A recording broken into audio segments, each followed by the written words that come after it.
Au séjour de travail en Turquie, le ministre des Transports, Voies des Communications et des Désenclavements a réuni la direction du chantier naval du groupe Chalik Holding.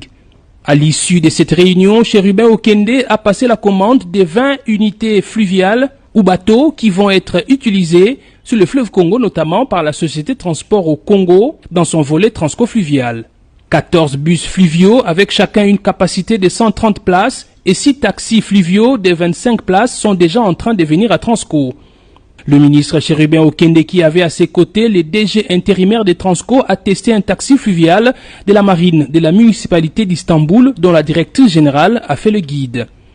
L'expérience d'Istanbul est pareille à celle de Kinshasa et elle pourra nous permettre aussi d'améliorer ce transport chez nous. Nous avons vu déjà la capacité de production qu'ils ont et je pense qu'avec l'expérience de le raccordement intégration multimodale, le transport routier et le transport fluvial, ça permettra aussi à la ville de Kinshasa, si nous appliquons cette expérience, de pouvoir servir la population de Kinshasa, qui est à peu près celle de la municipalité d'Istanbul.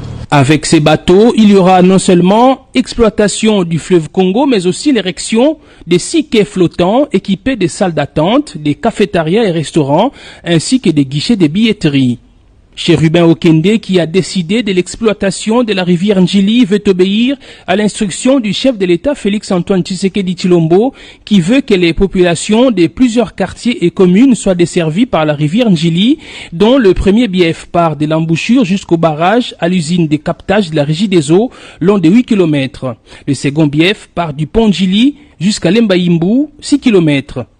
Les populations concernées sont celles des Massina Petro Congo, Ndanu, Kimwenza, Matete, Kingabwa, Lembaïmbou, Njili et Unikine pour les étudiants chers au président de la République.